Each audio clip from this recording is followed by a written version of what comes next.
Dion, maybe you could take us back to the year 2009. Remember, Destiny, your wife, was 5 months pregnant with your second child.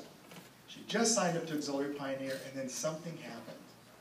Yeah, I have bittersweet memories. I remember going to the ultrasound appointment. I was all excited. I was hoping that they'd see a little girl in there. But the doctor was taking a long time. I started getting really concerned. So, what happened? Well, something was very wrong. He told us that the baby's heart had only half formed. He said that we had 3 options. 1, the baby could undergo 3 separate open heart surgeries that would start at birth. But if it worked, the quality of life would probably be poor. Second, he said we could do nothing and the baby would live just a few days. And third, he strongly recommended abortion. We were crushed, and he then referred us to a specialist in LA and asked if we still wanted to know what we were having.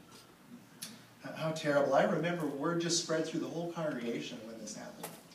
Yeah, we were basically in shock. The thought of having a little baby that would die, or at best, have a crummy life was just too much.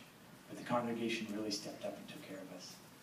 So, as Destiny mentioned, 3 options, lousy options at that, and abortion's not really an option for a true Christian, so what did you decide to do?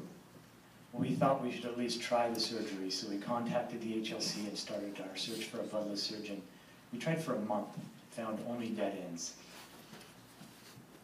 But we started to feel like option 2, doing nothing, was really our only option. So was there a point when things began to turn around? Yes, I got a call from a local brother, and he told me about a specialized heart surgeon in Columbus, Ohio. But it seemed like a long shot. But at that exact same time, my sister was sitting down with Destiny and told her about the same surgeon and showed her something on the internet. I remember we prayed about it that night and went to bed. I woke up to find an email from a friend of a friend. She told me about her son had the same heart defect, and he got care in Columbus, Ohio. We felt like Jehovah was starting to show us the way. Yeah, so it seems to us like you were going to head off to Ohio, right? Yes, our little girl Perry was born and rushed off to surgery. It was scary being so far from home, but we have so many stories to tell about how Jehovah and his people left us. It would be nice to hear all those stories, but maybe you can think of one that kind of stands out. Yes, in July, Perry did great coming through her toughest surgery, but a complication developed and she ended up in ICU fighting to survive. We really thought we were going to lose her. After several hours, I broke down and I physically and emotionally I just couldn't handle it anymore. I remember Deanna and I prayed together and then he briefly left the room. I continued praying for relief and I decided to listen to Kingdom Melodies on my phone. When I pressed play, song number 60 started first and I recognized that it was the title, He Will Make You Strong.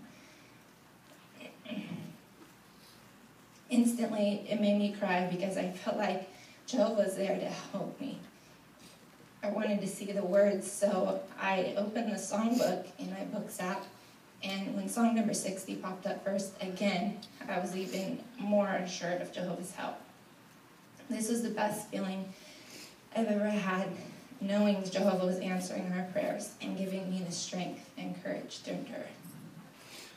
We're so glad Jehovah was there to strengthen you, especially at that difficult time. But we're wondering what happened with Perry.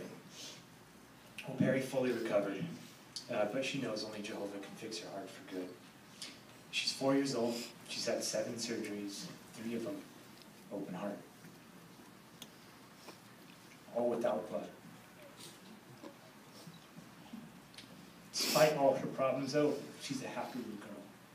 It's hard to tell the difference between her and other kids. Well, we're so glad to hear how Jehovah helped both of you to get through this very difficult time.